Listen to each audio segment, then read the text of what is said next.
नमस्कार दोस्तों, मैं आनंद सिंह स्वागत करता हूँ आपका एचएसएससी एग्जाम क्रैकर पर। कैसे हैं आप सभी? उम्मीद है आप लोग सब बढ़िया होंगे, अपने एग्जाम की तैयारी अच्छे से कर रहे होंगे और इसी तैयारी को और बेहतर बनाने के लिए एचएसएससी एग्जाम क्रैकर आपके लिए लेके आया है आज रूरल मार्केटिंग की क्लास नंबर 15। यानी 14 क्लास हम पहले कर चुके हैं। प्लेलिस्ट आपको मिल जाएगी, चैनल पे जाके सब्सक्राइब कीजिएगा। ठीक है, वीडियो अच्छी लगे तो लाइक ज़रूर किया किया कीजिए। और वैसे बहुत अच्छा रिस्पांस मिल रहा है आपका, आपके प्यार के लिए तहे दिल से बहुत बहुत धन्यवाद। ठीक है, आज की हमारी क्लास रहेगी क्लास 15।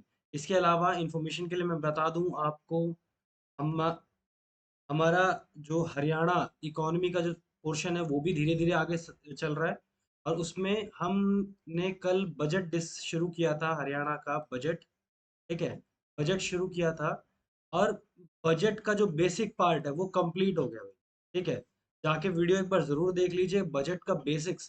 क्योंकि बजट के अंदर जो शब्द इस्तेमाल होने वाले हैं उन शब्दों के बारे में जब तक आपको नहीं पता होगा तब तक बजट पढ़ने का कोई मतलब नहीं बनता। तो जो शब्द हैं, जितने भी शब्द यूज़ होते हैं, मेन टर्मिनोलॉजीज जो यूज़ होती हैं, वो सारी कल की क्लास में मैंने करवा दी थी। अब मेन जो बजट आएगा वो कराएंगे कल की क्लास में। कल लाइव लेंगे फिर से एक सेशन। और उससे पहले आगे बढ़ते हैं हम रूरल मार्केटिंग के साथ, क्योंकि ये चैप्टर ये भी तो नहीं छोड़ना है ना हमको। तो हम रूरल रूरल मार्केटिंग में चैप्टर कर रहे थे, रूरल मार्केटिंग मिक्स यानी ग्रामीण विपणन मिक्स। इसके अंदर हमने अभी तक 4 पी का जिक्र पढ़ा था कि अभी 4 पी होते हैं। ठीक है, 4 पी में कौन सा था? पहला तो था प्राइस। ठीक है, फिर आ जाता है प्रोडक्ट, प्राइस है, प्रोडक्ट है। ठीक है, फिर होता है प्लेस, और उसके बाद एक आता है प्रमोशन। प्लेस और प्रमोशन, ये 4 पी हमने सुने थे, हमने पढ़े थे। प्राइस और प्रोडक्ट ये हम लास्ट वीडियो में कवर कर चुके हैं। प्लेस और प्रमोशन ये आज की वीडियो में कवर करेंगे। और इसके साथ कुछ एक्स्ट्रा पोर्शंस जैसे कि 3 पी होने के बाद भी एक्सटेंडेड फॉर्म में आज शहरी जो जनसंख्या है, ग्राम गांव में कहते हैं कि ये 4 पी है। ठीक है, लेकिन शहरों की जनसंख्याएं क्या कहती हैं कि भाई 4 पी नहीं होते, टोटल 7 पी होते हैं। इनके अलावा 3 पी और जुड़ जाते हैं। तो वो 3 पी कौन से हैं, कैसे जुड़ते हैं, ये भी आज की क्लास में डिस्कस हो जाएगा। ठीक है, इसके अलावा कहा जाता है कुछ राइटर्स के थ्रू कि ये जो 4 पी की टेक्नोलॉजी है ये बहुत पुरानी है। आज के समय 4 पी नहीं 4 सी चलते हैं। ठीक है, तो वो कौन कौन से 4 सी हैं, या फिर कह लो कि 4 ए। 4 सी क्या है, 4 ए क्या है, वो सारी चीजें हम आज की क्लास में कवर करने वाले हैं। ठीक है, तो आगे बढ़ते हैं हमारे चैप्टर के साथ। आगे बढ़ने से पहले इंफॉर्मेशन फिर से अगेन, hsscexamcracker.com ये हमारा पोर्टल है। ठीक है, ऐप आपको प्ले स्टोर पे मिल जाएगी। ये क्या है, पोर्टल और ऐप आपके लिए टेस्ट, मॉक टेस्ट लगाने के लिए जगह है। ठीक है, जो भी बच्चा मॉक टेस्ट लगाना चाहता है वो हमारे यहाँ से लगा सकता है। ठीक है, मॉक टेस्ट के लिए। और साथ ही साथ अगर नोट्स चाहिए आपको, जो हम पढ़ा रहे हैं उन चीज़ों के अगर आपको नोट्स चाहिए तो आप हमें टेलीग्राम पे फॉलो कीजिए।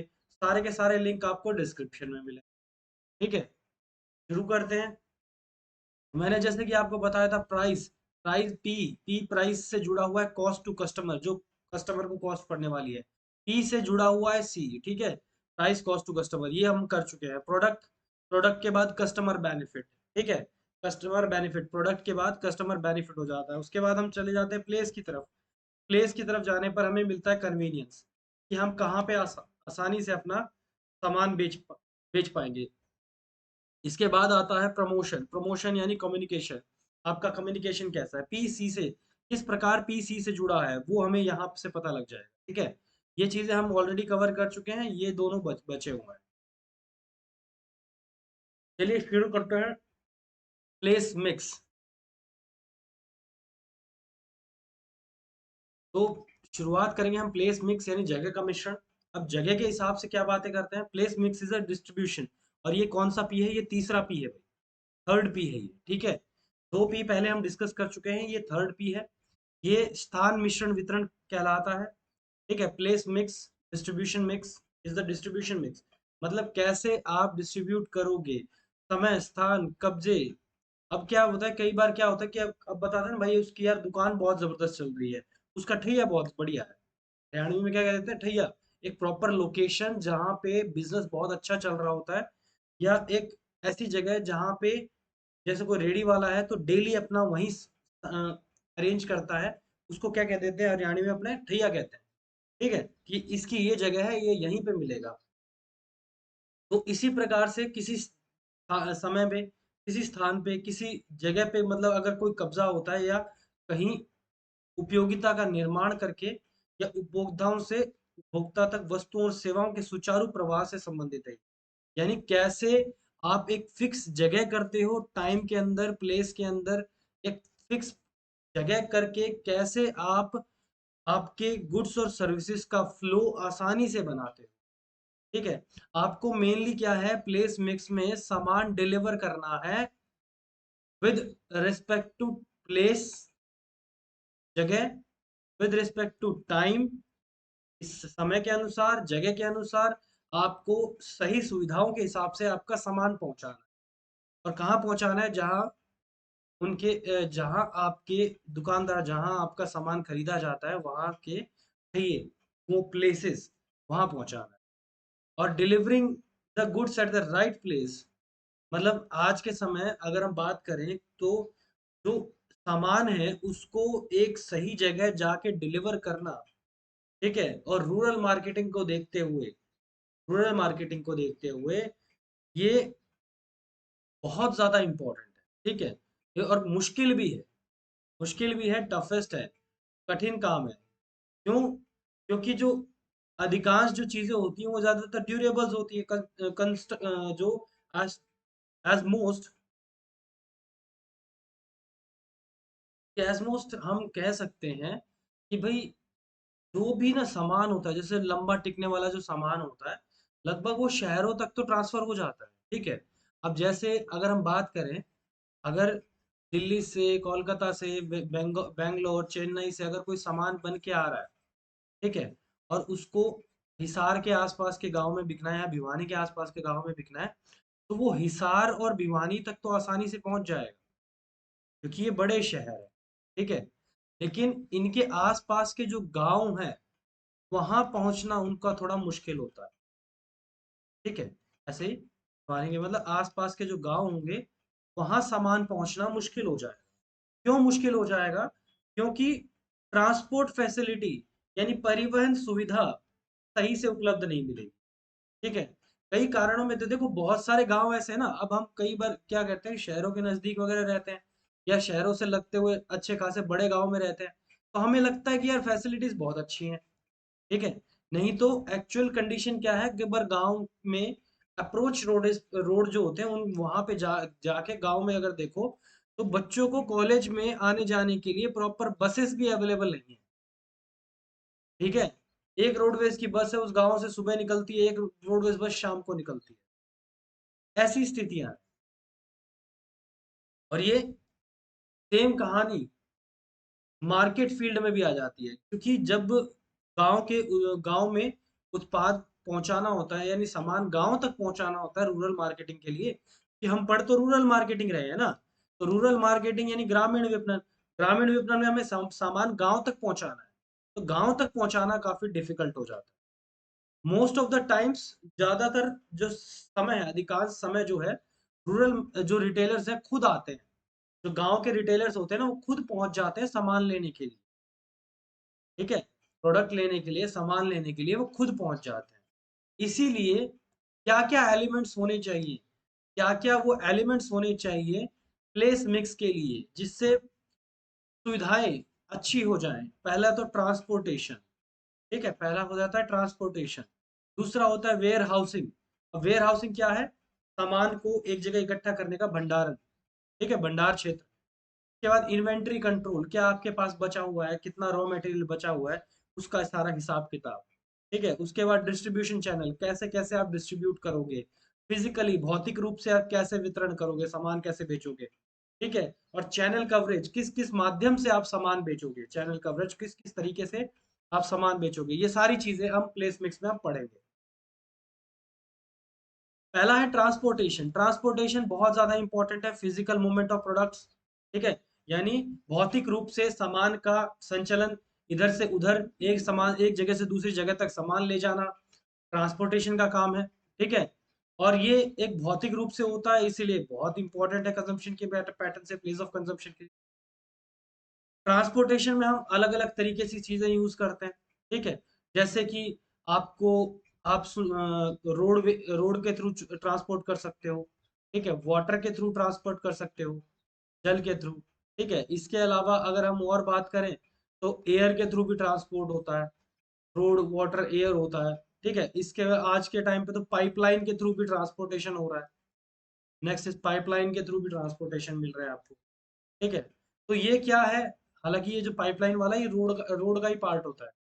ठीक है, तो पाइपलाइन, एयर, रेल, वायु, जल, सड़क, मतलब हर तरीके से हम कैसे न कैसे सामान ट्रांस एक जगह से दूसरी जगह सामान भेज रहे हैं। और पाइपलाइन के थ्रू सिर्फ गैस और लिक्विड। ठीक है, गैस और लिक्विड, यानी एक तो गैस वाला पदार्थ हो गया और एक हो गया तरल तरल पदार्थ। सिर्फ ये दो चीजें ट्रांसफर हो सकती है पाइपलाइन के through, solid material transfer pipeline में नहीं हो सकता।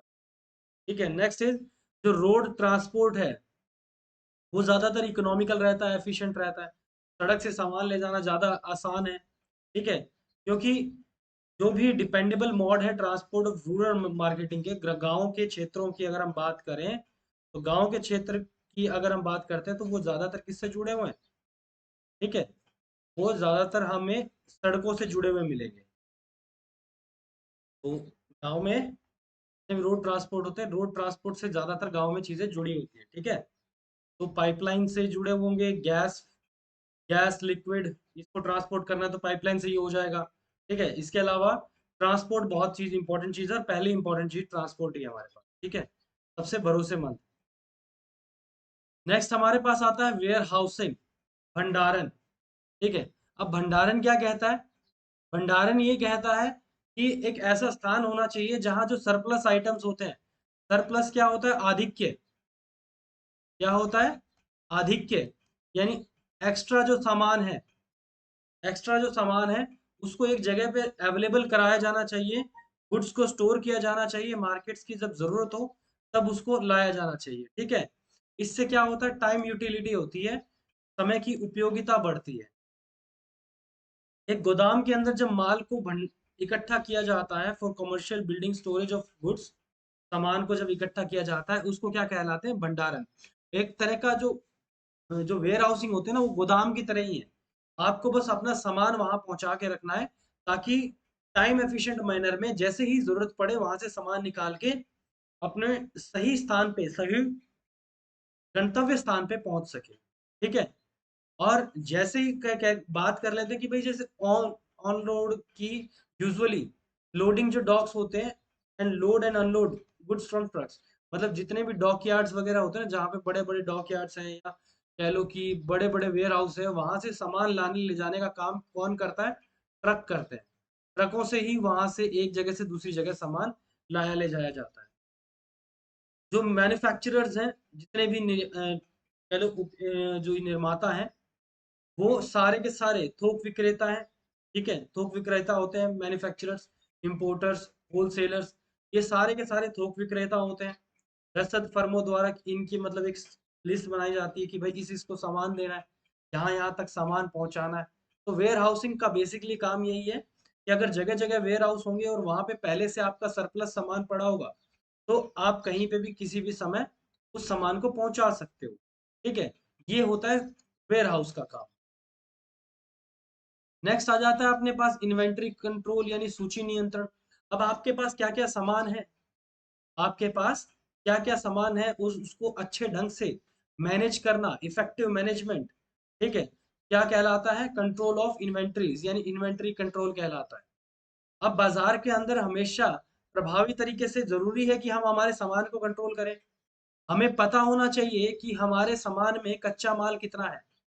ठीक है, यानी रॉ मटेरियल कितना है, आधा बन चुका, अर्ध तैयार माल, सेमी फिनिश्ड गुड्स और फिनिश्ड गुड्स, और पूरी तरह तैयार माल की स्टॉक में कितना है।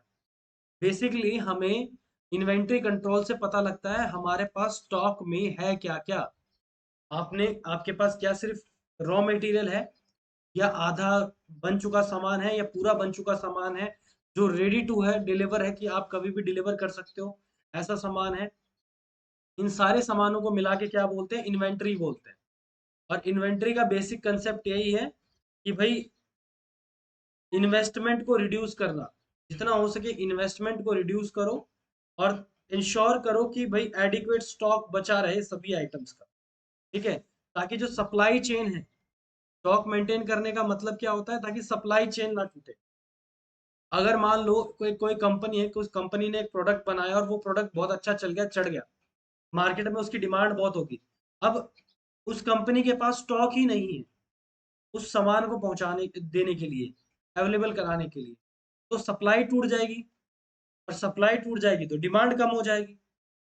ठीक है, तो डिमांड कम ना हो इसीलिए सप्लाई मेंटेन रहे, इसीलिए भी सूची नियंत्रण इन्वेंट्री को कंट्रोल किया जाता है। नेक्स्ट हो जाता है हमारा डिस्ट्रीब्यूशन चैनल, यानी वितरण माध्यम। अब वितरण माध्यम के तहत सामान को भाई एक जगह से दूसरी जगह पहुंचाना है। ठीक है, डिस्ट्रीब्यूट करना है goods and services from point of production two point of, क्या बोलते हैं, point of production two point of consumption. यानी जहां पे उत्पादन बनेगा और कहाँ पे कंज्यूम किया जाएगा, इस वहां से लेके वहां तक पहुंचाना क्या कहलाता है, डिस्ट्रीब्यूशन चैनल कहलाता है। इसके बीच में बहुत सारे बिचौलिए आ जाते हैं, जैसे जिनको हम होलसेलर या फिर रिटेलर कहते हैं। ठीक है, थोक विक्रेता, खुदरा विक्रेता, होलसेलर, रिटेलर, ये सारे एक अलग तरीका होता है सामान को बेचने का। और ये जो बिचौलिए होते हैं ना, ये ग्रामीण बाजारों में सही जगह पे सही समय पे और सही मात्रा में उत्पाद उपलब्ध कराने में मदद करते हैं। इनकी बिना इनकी मदद से, होलसेलर और रिटेलर्स हैं, इनकी मदद से सामान को ना ही सही समय पे सही स्थान पे पहुंचाया जा सकता है और ना ही ये प्रॉपर काम कर सकते हैं। जो थोक विक्रेता होते हैं या फिर खुदरा विक्रेता हैं, जो होलसेलर और रिटेलर्स होते हैं, ये बाजारों के अंदर अपना बहुत ही इंपॉर्टेंट रोल प्ले करते हैं। क्योंकि ग्रामीण बाजार जो होते हैं शहरों से काफी दूर होते हैं। ठीक है, शहरों से काफी दूर होते हैं गांव के बाजार, और गांव के बाजार तक सामान पहुंचाने का जो मेन काम होता है वो ये होलसेलर और रिटेलर ही करते हैं। ठीक है, अब फिजिकल डिस्ट्रीब्यूशन यानी भौतिक रूप से वितरण कैसे होगा। प्लेस मिक्स के तहत भौतिक रूप से वितरण करना बहुत इंपॉर्टेंट बात है, क्योंकि इसके अंदर डिस्ट्रीब्यूशन से लेकर प्लानिंग, अकाउंटिंग, इनबाउंड ट्रांसपोर्टेशन, कैसे बाउंड्री के अंदर एक ट्रांसपोर्ट करना है, कैसे मटेरियल को हैंडल करना है, कैसे इन्वेंट्री को मैनेज करना है, कैसे इम्प्लांट करना है, वेयर हाउस को कहाँ लगाना है, ऑर्डर को कैसे प्रोसेस करना है, कैसे माल को डिस्पैच करना है, भेजना है, ये सारा काम इसके अंदर आता है। ये सारे काम इसी के फिजिकल डिस्ट्रीब्यूशन में आते हैं। यानी सामान को बनाने की सोच से लेकर, सामान को बनाने की सोच से लेकर सामान को तैयार करके भेजना, ठीक है, तैयार करके भेजना, वहां तक सारा का सारा काम क्या होता है, फिजिकल डिस्ट्रीब्यूशन में आता है। और ये सारी एक्टिविटी क्यों की जाती है, टाइम, प्लेस और पोजीशन यूटिलिटी, ताकि भौतिक वितरण गतिविधियों से समय, स्थान और कब्जे की उपयोगिता का निर्माण। ठीक है, नेक्स्ट आता है अपना चैनल कवरेज। चैनल कवरेज यानी वितरण कवरेज के तीन मुख्य स्तर। ठीक है, three main levels of distribution coverage.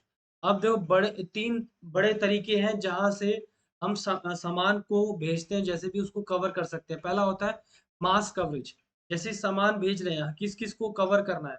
Mass coverage यानी बड़े पैमाने पे कवरेज, बड़े बड़े से ज्यादा एरिया को कवर करने की इसके अंदर कोशिश की जाती है। मास कवरेज यानी ज्यादा से ज्यादा लोगों को कवर करना है, ज्यादा से ज्यादा जगह को कवर करना है। कवरेज रणनीति उस सभी जगह उत्पादों को व्यापक रूप से वितरित करने का प्रयास करती है जहां पर उस उत्पाद को बेचा जाता है। मतलब जहां जहां पॉसिबिलिटीज हैं कि आपका प्रोडक्ट बिक सकता है, वहां पे आपको कोशिश करनी है कि आप अपना सामान बेचो और ज्यादा से ज्यादा एरिया में बेचो, जिसे क्या कहते हैं, मास कवरेज कहते हैं। ये इंटेंसिव डिस्ट्रीब्यूशन स्ट्रेटेजी कहलाती है, गहन वितरण रणनीति। गहन वितरण रणनीति इसका नाम हो जाएगा। ठीक है जी, इसके अलावा सिलेक्टिव कवरेज दूसरा आ जाता है, सिलेक्टिव कवरेज। अब सिलेक्टिव कवरेज में क्या कहते हैं, जो प्रोडक्ट है वो एक सिलेक्टिव कवरेज में, मतलब थोड़ा एक सिलेक्टेड एरिया में जाएगा। ठीक है, मोर फोकस्ड, थोड़ा सा ज्यादा फोकस किया जाता है, चयनात्मक कवरेज इसमें की जाती है। छोटे और अधिक क्षेत्र पे केंद्रित लक्ष्य बाजारों में चयनात्मक कवरेज वाले उत्पाद मध्यम आकार के निर्माता के वितरण रणनीति में है।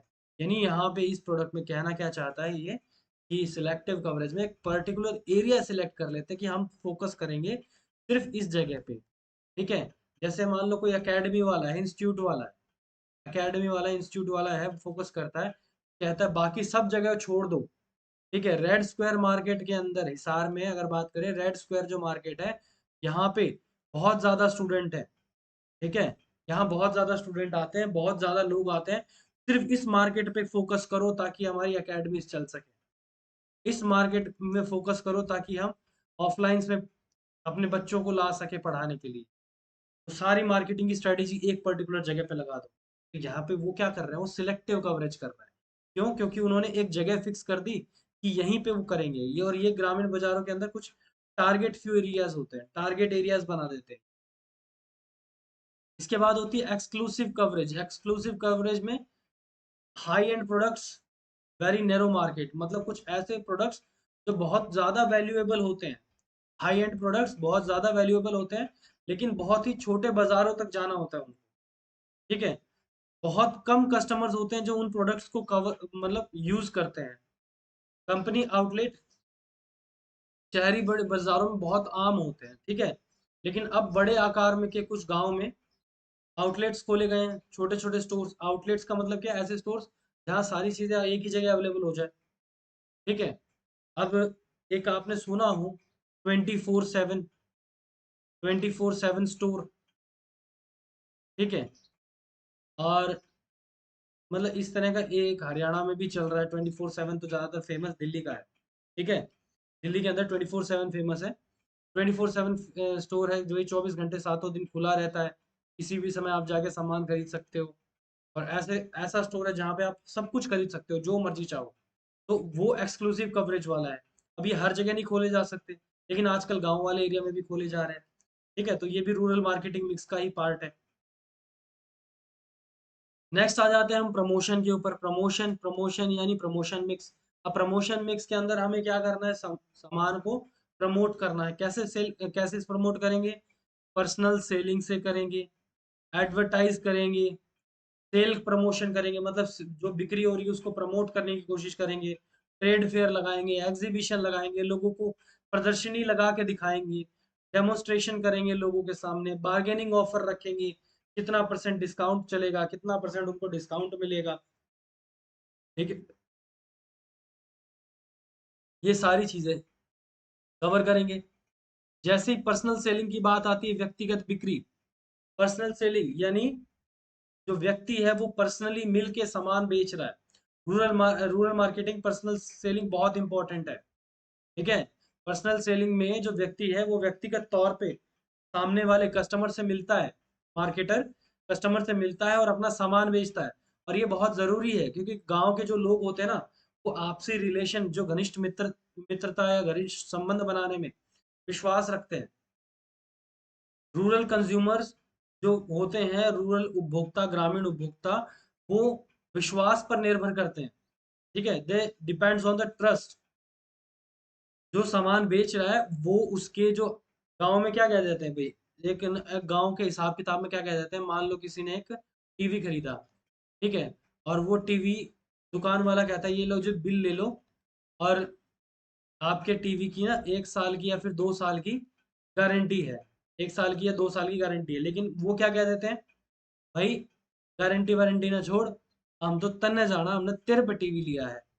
ठीक है, जय इसमें कि मैं दिक्कत आ गई, हम तेरे तो आ जाएंगे। इस तरह की एक लैंग्वेज है और इस तरह का एक परफॉर्मा है जो कहा जाता है ग्रामीण उपभोक्ताओं के द्वारा। अब ऐसी कोई बात जब कोई कर रहा है तो वो क्या शो कर रहा है, कि जो व्यक्ति है उसको ट्रस्ट है। ठीक है, जो ग्रामीण उपभोक्ता है उसको विश्वास है, ट्रस्ट है उस विक्रेता के ऊपर। यानी पर्सनल सेलिंग में जो भरोसा होता है या विश्वास होता है वो विक्रेता के ऊपर होता है भाई, कि कौन जो सामान बेचने वाला है उसके ऊपर लोग भरोसा करते हैं। तो पर्सनल सेलिंग के तहत ग्रामीण जो विक्रेता है न केवल बिक्री का कार्य करता है बल्कि उनको एक भरोसा देता है कि अगर कोई दिक्कत हुई तो उसका निवारण करेगा, मरम्मत सेवा, रिपेयर सर्विसेज सारी चीजें उसको प्रोवाइड कराएगा। ये सारी की सारी पर्सनल सेलिंग में होती है। ठीक है। नेक्स्ट आ जाता है एडवर्टाइजमेंट और विज्ञापन देना। अब विज्ञापन देना ये तो आप अच्छी तरह समझते हो। ठीक है, विज्ञापन देते हैं, क्यों देते हैं? जैसे मैं लाइव क्लास लेता हूँ तो लाइव क्लास लेने से पहले बच्चों को क्यों इन्फॉर्म करने की कोशिश करता हूँ, हालांकि मैं ज्यादा कर नहीं पाता, 5-10 मिनट पहले ही मुश्किल से बताता हूँ कि भाई हाँ ग्रुप में कि लाइव आ रहा हूँ, जल्दी आ जाओ। ठीक है, ज्यादा पहले बताता तो हो सकता है ज्यादा बच्चे आते, लेकिन नहीं होता इतना टाइम।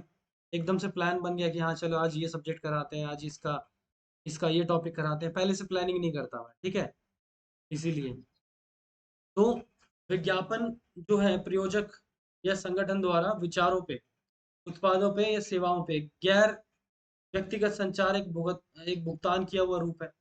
एडवर्टाइजिंग क्या है? पेड फॉर्म है, नॉन पर्सन कम्युनिकेशन, यानी आप व्यक्ति को पर्सनली जाके मिलने की जरूरत नहीं है। एक तरीके से एक एडवर्टाइजमेंट के लिए पैसे लग गए हैं और पैसे देने के बाद वो एड हर जगह चलाई जा रही है। पर्सन पर्सन का पर्सनली टच नहीं है उसके अंदर।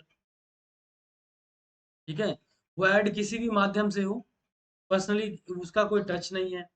डिफरेंट डिफरेंट प्रोडक्ट्स के अलग अलग जगह पे अलग अलग रूरल मासेस पे कवर किया जा सकता है इनको। जो एडवर्टाइज की वजह से जो ग्रामीण उपभोक्ता वो काफी एजुकेट होते हैं, उन्हें पता लगता है कि उनकी यूटिलिटी क्या है, उनके सामान की उपयोगिता क्या है, उपयोग क्या है, उपलब्धता के बारे में उनको बताया जाता है कि कितनी अब मात्रा में आपके पास ये सामान उपलब्ध हो जाएगा, कब तक उपलब्ध हो जाएगा। ये सारी चीजें एडवर्टाइजिंग के माध्यम से पता लगती हैं। ठीक है, और ग्रामीण क्षेत्रों में रेगुलर एडवर्टाइजमेंट होना बहुत जरूरी है। ये क्या होता है, जो भी प्रोडक्ट होता है ना, जो भी प्रोडक्ट होगा उस प्रोडक्ट की पॉजिटिव इमेज, एक पॉजिटिव इमेज बना देगा। अगर किसी चीज की रेगुलर एड आती है तो एक सकारात्मक छवि बन जाती है उस प्रोडक्ट के बारे में। ठीक है, पॉजिटिव इमेज यानी सकारात्मक जो इमेज है वो बन जाएगी। नेक्स्ट होता है हमारा सेल्स प्रमोशन। अब सेल्स प्रमोशन में बिक्री किया जा रहा है, सामान बेच रहे हैं। यहाँ पे जो सामान बेच रहे हैं, प्रोवाइड कर रहे हैं, इंश्योर कर रहे हैं लिमिटेड पीरियड टाइम के लिए। अब लिमिटेड पीरियड टाइम के लिए कंज्यूमर्स जो हैं, ठीक है, सेल्स प्रमोशन यानी जो सामान बिक रहा है उसको ही प्रमोट कर रहे हैं। प्रोवाइड स्पेशल ऑफर्स, अलग अलग स्पेशल स्पेशल ऑफर्स निकालते हैं। ठीक है, by one get one free, आपने जगह से पढ़ा होगा, बाय वन गेट वन, या बाय टू गेट थ्री। ये क्या है?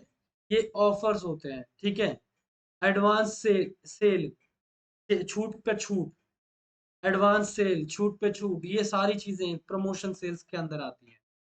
हम अपनी जिंदगी में भी देखते हैं कि छूट मिलना, निशुल्क मिलना, डिस्काउंट कूपन, ये सारे क्या है? अगर मैं आपको बोलूं कि भाई फलाना फलाना मेरी एप्लीकेशन पे आओ और उसके बाद आपको वहां पे जाके कूपन कोड लगाना है फलाना फलाना, और कूपन कोड लगाने के बाद आपको ये पैक इतने रुपए में मिल जाएगा, तो वो कूपन कोड लगाना का कुछ नहीं होता, वो पहले से डिसाइडेड होता है। कोई चीज मेरे को 200 की बेचनी है ना, तो मैं उसका 250 रुपये रेट लगा के और 50 रुपए का डिस्काउंट कूपन दे दूंगा, क्योंकि मुझे पता है सब लगाएंगे। ठीक है, और कोई नहीं लगाएगा तो उसका बेनिफिट मुझे मिल जाएगा। लेकिन मुझे पता है कि मुझे चीज 200 की बेचनी है और 250 का मैं रेट लगा के 50 रुपये डिस्काउंट कूपन दे दूंगा, तो चीज 200 की बिकेगी। लेकिन प्रमोट किया गया है मेरे द्वारा सेल्स को, मैंने क्या किया है, मेरी सेल्स को प्रमोट किया है। ठीक है, बाकी अपने पास कोई कूपन कोड अभी है नहीं भाई। ठीक है, मेरे पास कोई कूपन कोड नहीं है किसी भी प्रकार के, बस ना ही मैं प्रोवाइड कर रहा हूँ, जिसको लेना है ले सकता। ठीक है, चलो, तो स्पेशल ऑफर्स निकालना, छूट देना, निशुल्क देना, सेल प्रमोशन करना फास्टेस्ट ग्रोइंग सेगमेंट है, मतलब तेजी से ग्रो करना, तेजी से आगे बढ़ना, ये सेल्स प्रमोशन का हिस्सा है। ठीक है, डिस्काउंट ऑफर निकालना, मुफ्त कूपन बांटना, मुफ्त उपहार बांटना। ठीक है, ग्रामीण उपभोक्ताओं को अधिक बहुत अच्छा लगता है। मतलब अब फ्री फ्री गिफ्ट देना, बोला फ्री गिफ्ट मिलेंगे, ठीक है। आजकल वो वीडियोस नहीं आती यूट्यूब वगैरह पे, वही बोला एक आईफोन खरीद रहे हो आप या कोई फोन खरीदने आए हो, आपको साथ में वॉच फ्री मिल जाती है, स्मार्ट वॉच फ्री दे रहे हैं, ठीक है। उसके बाद कोई एक एडिशनल गिफ्ट दे रहे हैं, फिर कुछ और दे रहे हैं। तो ये क्या, ये सारे प्रमोशन ऑफर्स होते हैं, ये क्या होते हैं, सेल प्रमोशन ऑफर्स होते हैं, ठीक है। नेक्स्ट आ जाता है हमारा ट्रेड एंड एग्जीबिशन। अब ट्रेड एंड एग्जीबिशन यानी व्यापार मेले प्रदर्शनियां। व्यापार मेले ट्रेड फेयर्स के बारे में तो बहुत ज़्यादा जो ग्रामीण जो एरिया होता है वो काफ़ी फेमस होते हैं, क्योंकि ज़्यादातर जो मेले लगते हैं वो कहाँ लगाए जाते हैं, ग्रामीण परिवेश में, ग्रामीण क्षेत्रों में लगाए जाते हैं। व्यापार मेले और जितनी प्रदर्शनियां होती हैं वहाँ पे ज़्यादातर आप देखोगे जितने भी मैन्युफैक्चरर्स होंगे, निर्माता होंगे या डीलर्स होंगे, वो अपने सामान को डिस्प्ले करते हैं, ठीक है। नॉर्मली गांव के अंदर भी अगर आप किसी दुकान पे चले जाओगे तो वो क्या करता है, अपनी दुकान के बाहर एक सामान वगैरह रख के कुछ डिस्प्ले करने की कोशिश करता है, ठीक है, कि भाई फलाना फलाना सामान मेरी दुकान में मिलता है, देखो इस तरह का सामान मिलता है। आप कपड़े लेने चले जाओ, ठीक है, कपड़े लेने चले जाओ, कपड़े के जो पुतले होते हैं, पुतले जिन्हें मैनिक्विन्स बोलते हैं, उन मैनिक्विन्स को कपड़े पहना के एक ऐसा खड़ा करके रखते हैं, ठीक है। हाफ मैनिक्विन्स होते हैं, उनको कपड़े पहना के ऊपर टांग देते हैं, दिखाते हैं कि भाई हमारे पास इस वैरायटी के कपड़े हैं, ठीक है। तो ऐसे ही प्रदर्शनियां और जितने मेले होते हैं ग्रामीण परिवेश का बहुत अच्छा अभिन्न अंग है। अभी रिसेंटली हमने वो पढ़ा था किसमें, हैफेड के अंदर, हैफेड जो टॉपिक था अपना उसका हरियाणा इकोनॉमी का, उसके अंदर पढ़ा था अपने हाट बाजार। हाट बाजार हैफेड ने लगाए हैं। उसमें क्या होता है, हैफेड से रिलेटेड सामान बिकता है हाट बाजार के अंदर, यानी छोटे छोटे स्टोर्स होते हैं ये, ग्रामीण परिवेशों में भी लगाए जाते हैं, ठीक है। इसके अलावा मेले, मेले और प्रदर्शनी, ट्रेड फेयर्स, एग्जीबिशंस, ये सारे, ठीक है। और ये जो काम क्या करते हैं ये सारे लगा के, अगर आपको कहीं पे ट्रेड फेयर और एग्जीबिशन लगाया जाता है तो फायदा क्या होता है, इसका फायदा ये होता है कि जो ग्रामीण व्यक्ति है ना, जो ग्रामीण व्यक्ति है उसको नॉलेज हो जाती है, वो जागरूक हो जाता है, अवेयर हो जाता है, अवेयरनेस आती है उसको प्रोडक्ट से रिलेटेड, तो पता चलता है कि इस उत्पाद में क्या है, इसका क्या फायदा है। नेक्स्ट आता है पब्लिक रिलेशन यानी जनसंपर्क। अब पब्लिक रिलेशन जनसंपर्क बहुत इंपॉर्टेंट है। इंपॉर्टेंट क्यों है, क्योंकि इसकी वजह से अच्छे रिलेशंस मेंटेन होते हैं, ठीक है। अच्छे रिलेशन मेंटेन करना फर्म एक्टिविटीज के ऊपर काफी इंपॉर्टेंट है, ठीक है। अच्छे संबंध प्राप्त करना एक प्रयास है जो फर्म गतिविधियों को प्रभावित होने की संभावना रखते हैं। जनता इंक्लूड होती है इसमें, जनता में जनता शामिल है, ठीक है। पब्लिक इंक्लूड्स के अंदर कौन कौन है, जनता में कौन कौन शामिल है, जनता में ग्राहक शामिल है, शेयर धारक जो शेयर होल्डर होते हैं वो शामिल होते हैं, सामान को पहुंचाने वाले सप्लायर शामिल होते हैं, बीच के जो बिचौलिया हैं, इंटरमीडियरीज हैं, वो शामिल होते हैं, मध्यस्थ जिसे बोल रहे हैं, ठीक है। प्रतियोगी जो आपके कॉम्पिटिटर्स हैं वो भी शामिल है, बैंकिंग इंस्टीट्यूशन, जनरल पब्लिक, आम जनता, सब कोई, हर कोई पब्लिक है। और रूरल मार्केट के अंदर सभी से कांटेक्ट बनाना, सभी से संपर्क बनाना, कांटेक्ट बनाना बहुत इंपॉर्टेंट होता है, क्योंकि अगर रूरल मार्केट में आपके संबंध किसी के साथ बने हुए हैं और आप अच्छे व्यक्ति कहलाते हैं कि रूरल मार्केट ग्रामीण परिवेश में, तो आपके ऊपर ज़्यादा लोग भरोसा करते हैं। तो ये रूरल मार्केटिंग का बहुत ही ज़्यादा इंपॉर्टेंट और हाई रिलेशन फैक्टर है, ठीक है। नेक्स्ट आ जाता है हमारा डेमोस्ट्रेशन। अब डेमोस्ट्रेशन यानी सामान को दिखाना। अब आप कोई भी सामान खरीदने जाओ, ठीक है, अब कोई भी सामान खरीदने जाओ तो दुकानदार तो आपको बोलेगा ना कि भाई आप फलाना फलाना सामान एक बार दिखा तो दे भी कैसा है, ठीक है। जब आप फोन खरीदने जाते हैं तो फोन वाले को भी यही बोलते हैं ना, एक बार डेमो डमी तो दिखा दे, ओरिजिनल ना तो कम से कम डमी दिखा दे, डमी होता कैसा है, कैसा चलता है, कैसे चलेगा। और या तो ओरिजिनल खोल के दिखा दे, नहीं डमी दिखा दे।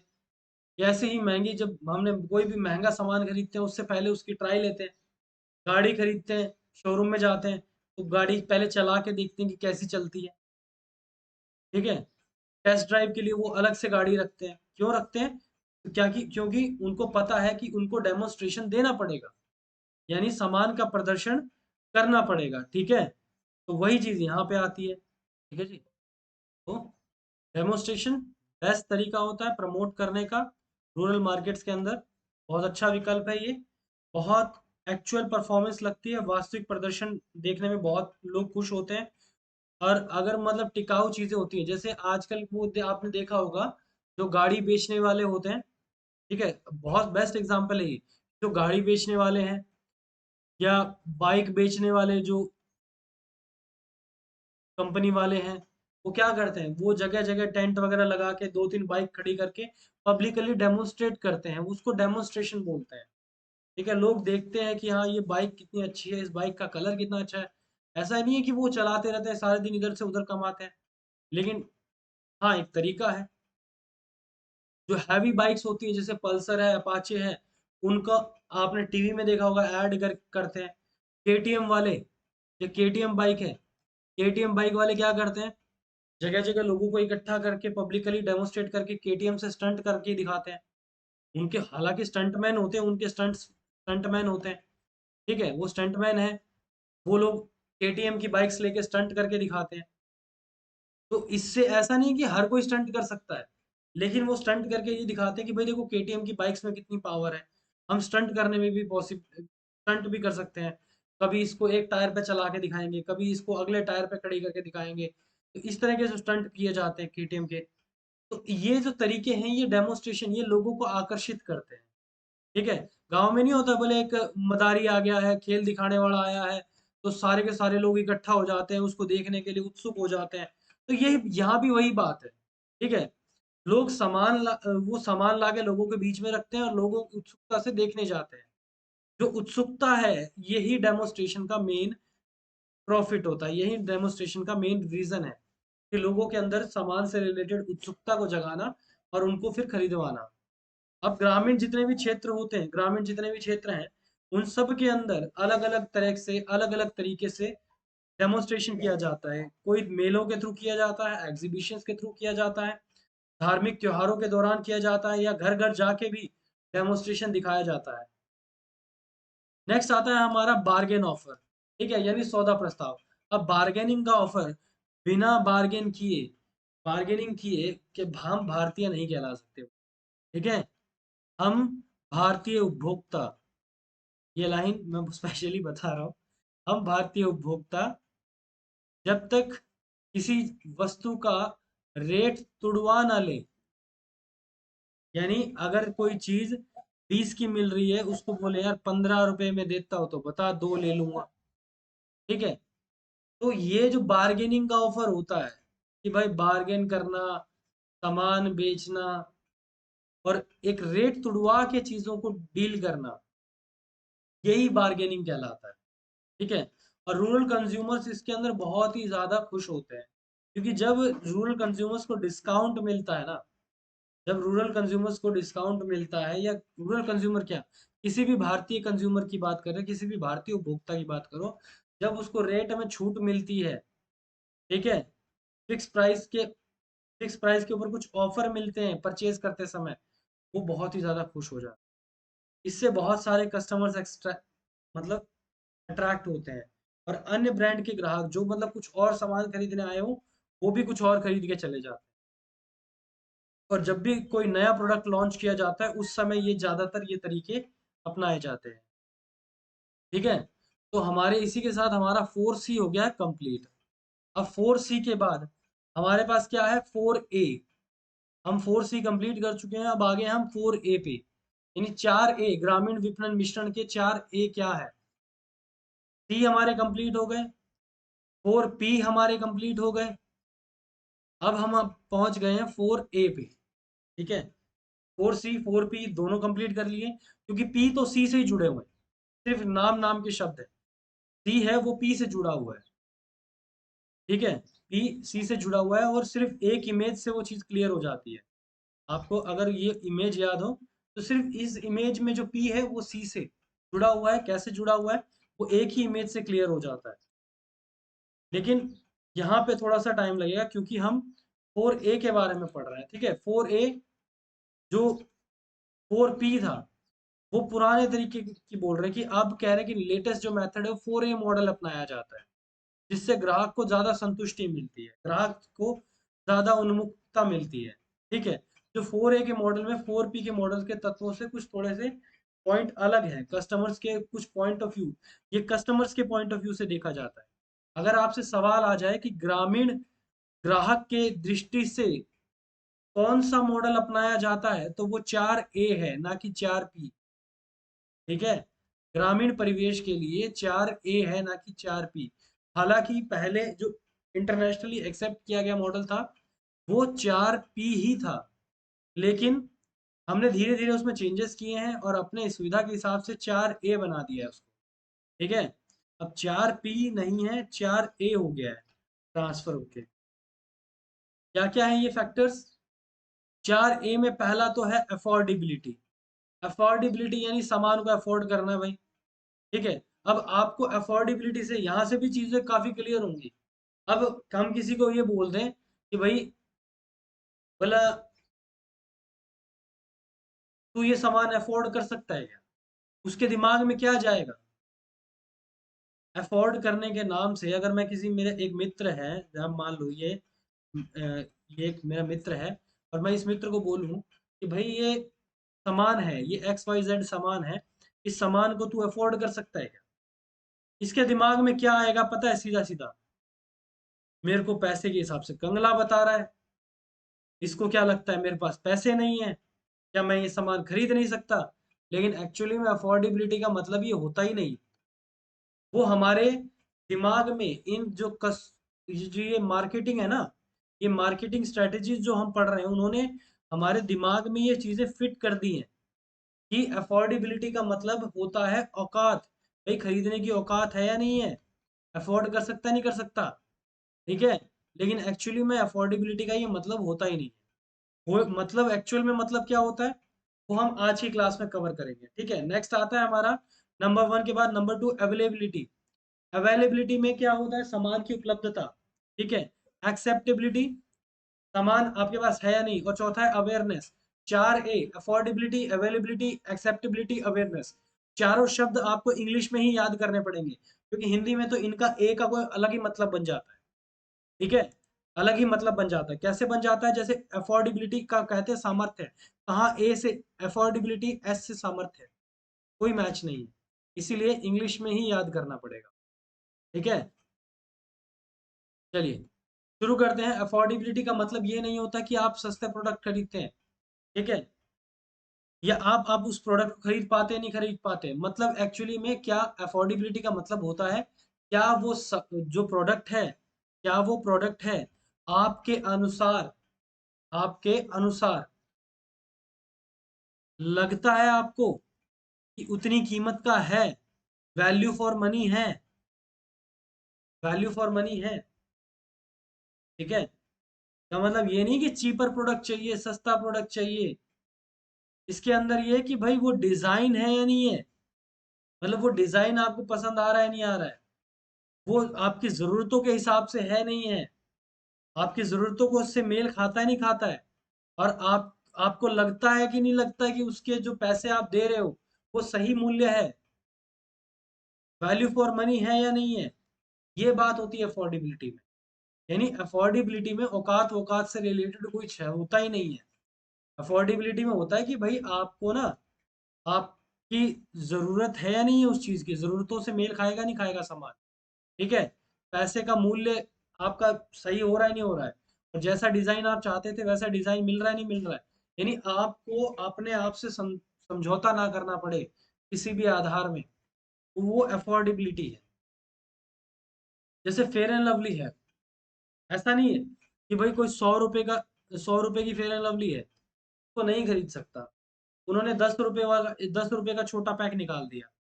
ऐसा नहीं कि मतलब 10 रुपए का छोटा पैक उन्होंने इसीलिए निकाला है कि भाई लोग 100 रुपए का नहीं खरीद पा रहे हैं, ऐसा नहीं है।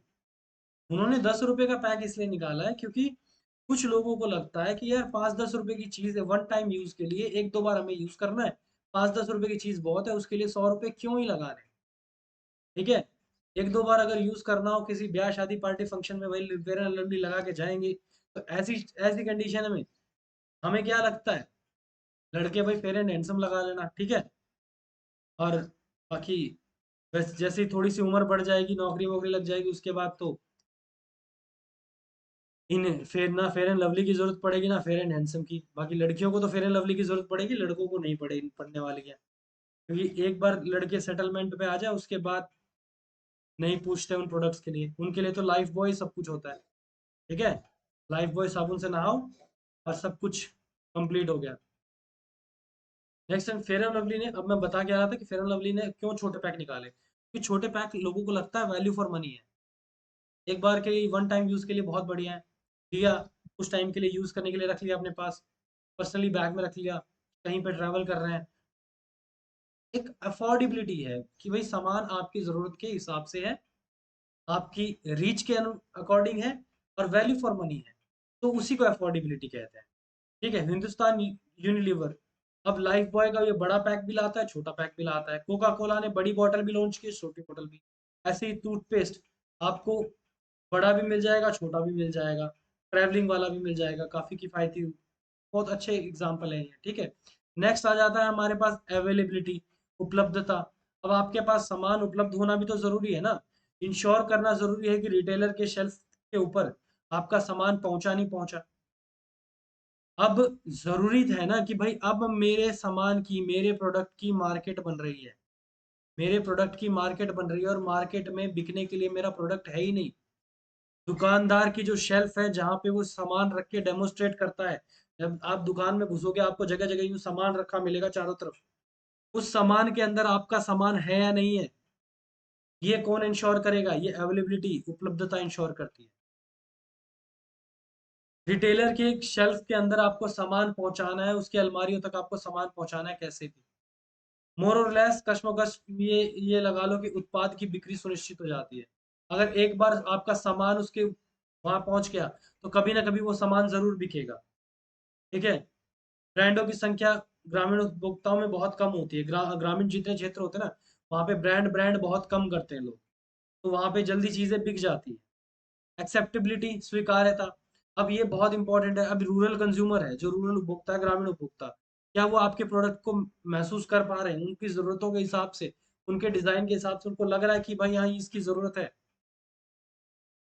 ऐसा उत्पादों में पेश करने के लिए क्या होता है कि भाई देखो, जो बाजार के अंदर जब तक उपभोक्ता को ये नहीं लगेगा कि वो जो प्रोडक्ट है उससे रिलेटेड है, उसकी जरूरत है उसको, ठीक है, जब तक उसकी जरूरत उसको महसूस नहीं होगी, वो आपके प्रोडक्ट को कभी भाव नहीं देगा। और ग्रामीण उपभोक्ताओं के अंदर ये काफी होता है। एग्जाम्पल के तौर पे जो 1998 में एलजी ने टीवी बनाए थे, ठीक है, टीवी कस्टमाइज किया था और टेलीविजन बनाए थे, और उन्होंने ग्रामीण उपभोक्ताओं को, पहले क्या होते थे टीवी बहुत बड़े बड़े होते थे, बहुत बड़े बड़े होते थे, लेकिन ग्रामीण उपभोक्ताओं के क्या करते थे भाई, उनको पता है कि भाई छोटे TV, colour TV, small TV बहुत अच्छे इंपॉर्टेंट है।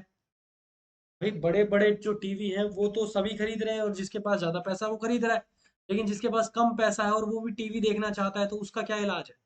तो 1998 में एलजी इलेक्ट्रॉनिक्स ने टीवी को कस्टमाइज किया और ग्रामीण उपभोक्ताओं की जरूरत के हिसाब से बिका, वो बनाया, और पहले ही साल में 1 लाख से ज्यादा टीवी सेट बेचती, एक साल के अंदर 1 लाख से ज्यादा टीवी सेट बेच दिए, क्योंकि उन्होंने टीवी सेट का जो साइज था वो क्या कर दिया था, स्मॉल कर दिया था, छोटा कर दिया था। ग्रामीण भी आसानी से खरीद सकते थे, सस्ता हो गया, क्योंकि वो प्रोडक्ट छोटा हो गया तो सस्ता हो गया, ठीक है। एचडीएफसी ने 2003 के अंदर रूरल लाइफ पॉलिसी निकाल दी। एचडीएफसी बैंक है, इसने स्टैंडर्ड लाइफ जो इंश्योरेंस है, इसने ग्रामीण लोगों के लिए स्पेशल इंश्योरेंस स्कीम निकाली, जिससे बहुत बड़ी जनसंख्या ने अपना इंश्योरेंस करवाया गांव के लोगों ने, ठीक है। तो ये होता है एक्सेप्टेबिलिटी, यानी लोगों ने आपका प्रोडक्ट स्वीकार किया। नेक्स्ट आता है हम अवेयरनेस, जागरूकता। अब लोगों के बीच में जागरूकता फैलानी भी बहुत जरूरी है। अलग अलग भारत के अलग अलग हिस्सों में ग्रामीण दर्शकों के लिए पैकेज, रंग, लोगों का स्लोगन जैसे हर चीज की जरूरत है। देखो ग्रामीण लोगों में हर कोई चीज, हर कोई व्यक्ति पढ़ा लिखा नहीं होता। ज्यादातर आजकल के जो बच्चे हैं वो पढ़े लिखे हैं, लेकिन आज भी बहुत सारे लोग ऐसे गांव में मिल जाएंगे जो पढ़े लिखे नहीं है, लेकिन वो जागरूक हैं, उनको पता है कि आपका प्रोडक्ट क्या है, आपके प्रोडक्ट का स्लोगन क्या है, ठीक है? आप क्या कह के आपका प्रोडक्ट बेचते हैं, आपके प्रोडक्ट का लोगो क्या है, आपके प्रोडक्ट पे क्या छपा मिलेगा। अगर आज भी पार्ले जी का बिस्किट पहचानना हो, तो चाहे पार्ले जी पढ़ना ना आए, एक ग्रामीण बच्चे को या एक बच्चे को भी, अगर एक छोटे बच्चे का एग्जांपल ले लेते हैं, ग्रामीण का भी क्यों लें, एक छोटे बच्चे का एग्जांपल ले लें, कि अगर एक गांव का एग्जांपल लेते हैं और समझते हैं कि भाई एक गांव में छोटा बच्चा है और उसको पार्ले जी का बिस्किट खरीदना है, तो वो भी अपने प्रोडक्ट को पहचानता है। क्यों पहचानता है? क्योंकि उसका लोगो उसको पता है, तो ये पता है कि ये चीज दिखने में कैसी है, ठीक है, ये चीज दिखने में कैसी है, ठीक है जी। तो इससे हमें पता चलता है 4A के बारे में, इससे पता चलता है 4A के बारे में, कि भाई 4A स्ट्रेटेजी कैसे कैसे काम करती है, कैसे कैसे अलग अलग रिटेल पॉइंट्स पे, खुदरा बिंदुओं पे काम करती है। अब 4P के बाद 4P हमने पढ़े थे, उन 4P में एक्सपेंडेड फॉर्म, विस्तारित ग्रामीण मिश्रण क्या है। इस 4P के अंदर 3P और जुड़ जाते हैं। पहला P है पैशन, पहला P क्या है? पैशन, यानी जुनून। दूसरा P पेस, और तीसरा पब्लिक रिलेशन। पहला पेशन, दूसरा पेस, और तीसरा है पब्लिक रिलेशन। ये तीनों पढ़ेंगे थोड़े थोड़े, ठीक है, क्योंकि पूरा पढ़ने की इनको जरूरत ही नहीं है। अब क्या होता है पांचवा पी? पांचवा पी यानी पैशन, पैशन यानी जुनून। अब जुनून क्या होता है? जुनून होता है भाई काम करना है, एटीट्यूड, क्या आपका एटीट्यूड है, क्या आपकी कमिटमेंट है, ठीक है, दृष्टिकोण, प्रतिबद्धता, गंभीरता, आप अपने काम को लेके कितने गंभीर हैं, ठीक है, आप अपनी जॉब की तैयारी में कितने गंभीर हैं, कितना आपको पैशन है जॉब का, कि एचएसएससी में इस बार पेपर निकाल के हम सरकारी नौकरी ले जाएंगे, इस चीज का कितना आप में जुनून है। ये जुनून शो करेगा कि आपको नौकरी मिलेगी नहीं मिलेगी। वो जुनून होना चाहिए आपके अंदर, वो कमिटमेंट होनी चाहिए, कि भाई कमिटमेंट में मुझे 8 घंटे पढ़ना है तो पढ़ना है, ठीक है।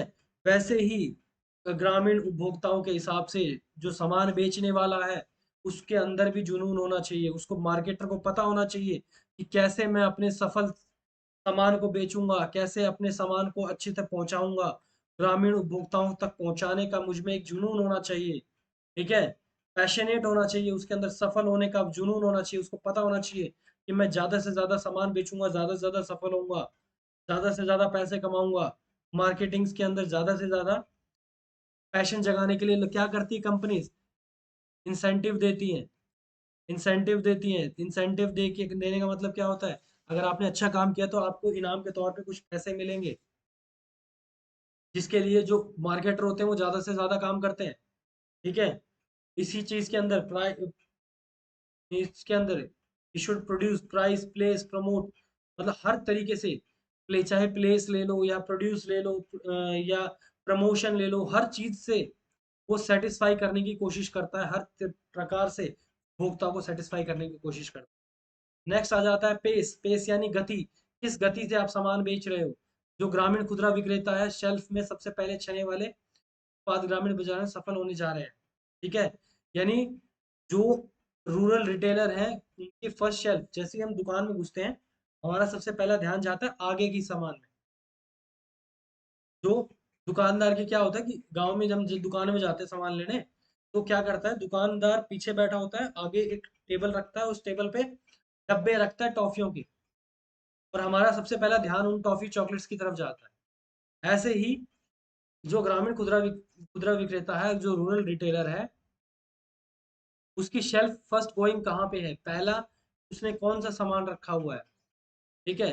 Rural sellers have limited working capital and storing space. जो ग्रामीण विक्रेता होते हैं, उनके पास ज्यादा बड़ी बड़ी दुकानें नहीं होती, ठीक है, भंडार करने के लिए सामान बहुत कम जगह होती है। कंपनीज उनको क्या करती हैं? Therefore, companies have reached to the rural dealers early as possible. Company के डीलर्स उनसे जल्द संपर्क करते हैं।